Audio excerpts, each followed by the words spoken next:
अस्सलाम वालेकुम। तो 2026 में हुकूमत की तरफ से जो इमदादी पेमेंट्स मिल रही हैं, उनके बारे में सब कुछ जानना चाहते हैं? बिल्कुल सही जगह आए हैं। इस गाइड में हम बेनज़ीर इनकम सपोर्ट प्रोग्राम और रमज़ान रिलीफ पैकेज की हर छोटी बड़ी तफसील को बिल्कुल आसान लफ्ज़ों में समझेंगे।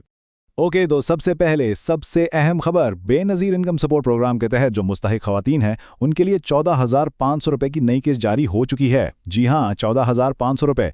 अब ये काफ़ी बड़ी रकम है, इसलिए ये समझना बहुत ज़रूरी है कि ये पैसे किसको और कैसे मिलेंगे। और हाँ, इसका रमज़ान रिलीफ जैसे दूसरे पैकेजेस से क्या ताल्लुक है, चलिए देखते हैं। लेकिन रुकिए, यहाँ एक सवाल पैदा होता है जो अक्सर लोगों के जहन में आता है। क्या BISP यानी बेनज़ीर इनकम सपोर्ट प्रोग्राम और रमज़ान रिलीफ पैकेजेस ये दोनों एक ही चीज़ है? बहुत से लोग इनको आपस में मिक्स कर देते हैं। तो इसका सीधा सा जवाब है बिल्कुल नहीं, ये दोनों मुख्तलिफ प्रोग्राम्स हैं। और इसीलिए बिल्कुल आसान और सही इन्फॉर्मेशन का होना सबसे ज़रूरी है।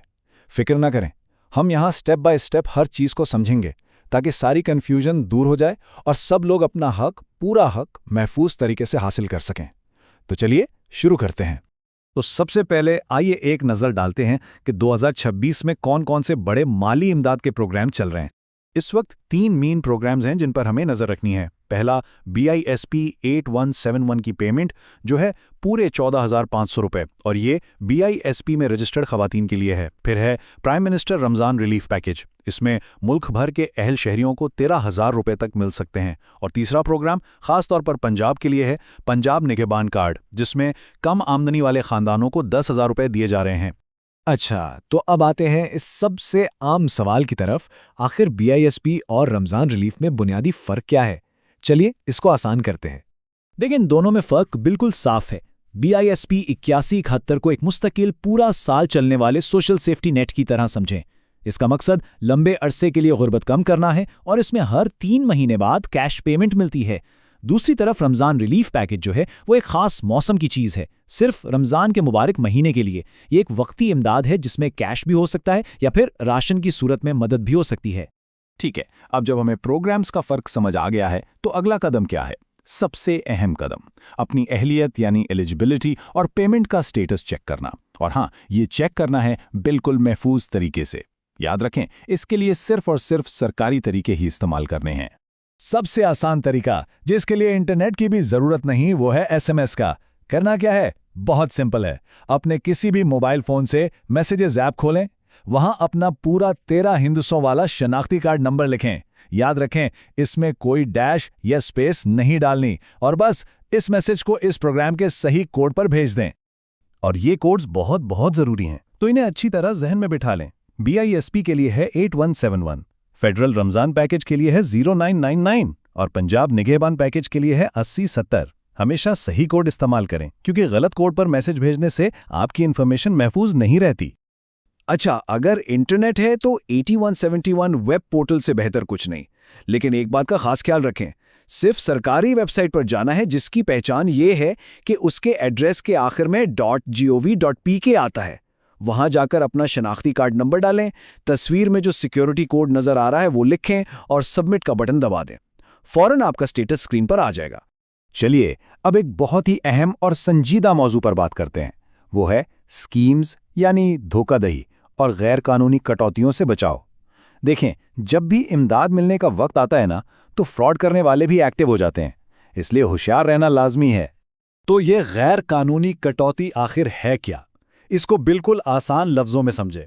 फ़र्ज़ करें आपकी पेमेंट आई है 14,500 रुपये, लेकिन पेमेंट देने वाला एजेंट आपको सिर्फ 14,000 देकर 500 रुपये अपनी जेब में डाल लेता है।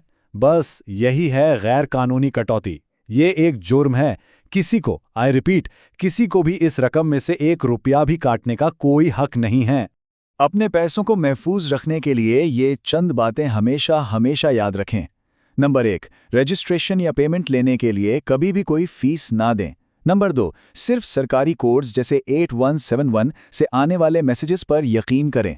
नंबर 3, अपना पिन या OTP यानी कोई भी सीक्रेट कोड किसी के साथ शेयर ना करें। चौथा और सबसे अहम, हमेशा अपनी पूरी रकम वसूल करें। और पांचवा, पेमेंट लेने के बाद प्रिंट हुई रिसीट ज़रूर मांगें। ये बात अपने दिलो दिमाग में बिठा लें। ये पैसा सिर्फ मुस्तहिकीन के लिए है, किसी को इसमें से कोई हिस्सा लेने का हक नहीं है। ये आपका हक है और इसे पूरा वसूल करना आपका कानूनी इख्तियार है। और खुदा न खास्ता अगर कोई आपके साथ ऐसी गैर कानूनी कटौती या धोखा करने की कोशिश करे तो खामोश बिल्कुल नहीं रहना है, फौरन इसकी रिपोर्ट करें। याद रखें, आपकी एक शिकायत न सिर्फ आपको बल्कि बहुत से दूसरे लोगों को भी ऐसे फ्रॉड से बचा सकती है। तो रिपोर्ट कहाँ करनी है? इस नंबर को अभी अपने पास लिख लें या मोबाइल में सेव कर लें। ये BISP की ऑफिशियल टोल फ्री हेल्पलाइन है। नंबर है 0800-264-77 0800-264-77। कोई भी शिकायत हो इस नंबर पर कॉल करके अपनी पूरी तफसील बताएं।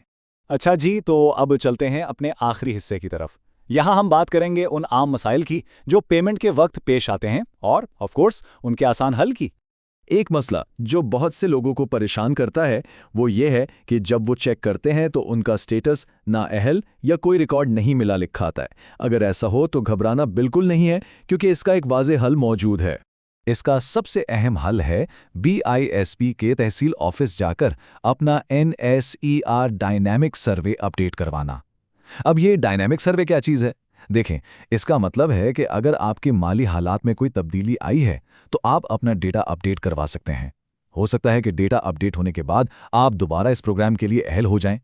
असल में अब ये BISP के तहसील दफातर आपके तमाम मसाइल का वन स्टॉप सोल्यूशन है। यहाँ आप NSER सर्वे के ज़रिए नई रजिस्ट्रेशन करवा सकते हैं, अपना शनाख्ती कार्ड या मोबाइल नंबर अपडेट करवा सकते हैं, अगर फिंगरप्रिंट्स का मसला आ रहा है तो वो हल करवा सकते हैं, नाअहल होने के खिलाफ अपील कर सकते हैं और हाँ, पेमेंट से मुतल्लिक शिकायत भी यहीं पर दर्ज करवा सकते हैं। तो चलिए एक क्विक रिकैप कर लेते हैं आम मसाइल और उनके ऑफिशियल हल का। पेमेंट स्टेटस शो नहीं हो रहा, पोर्टल पर शनाख्ती कार्ड और कोड दोबारा एहतियात से डालें। फिंगरप्रिंट्स मैच नहीं हो रहे, फिक्रमंद ना हो, फौरन करीबी BISP तहसील ऑफिस चले जाएं। पेमेंट लेट हो गई है, चेक करें कि आपका NSER सर्वे डेटा अपडेटेड है या नहीं, और अगर नाअहल करार दे दिया गया है तो इसका वाहिद हल तहसील ऑफिस जाकर अपील करना या अपना स्टेटस अपडेट करवाना है। तो इन सब बातों के बाद आखिर वो एक सबसे अहम बात क्या है जिसे हमें हमेशा याद रखना है? और वो सबसे अहम बात यह है कि ये इमदादी रकम आपका हक है, खैरात नहीं। और अपने हक को महफूज रखने का वाहिद तरीका है सिर्फ और सिर्फ सरकारी चैनल्स का इस्तेमाल। हमेशा बाखबर रहें और महफूज रहें।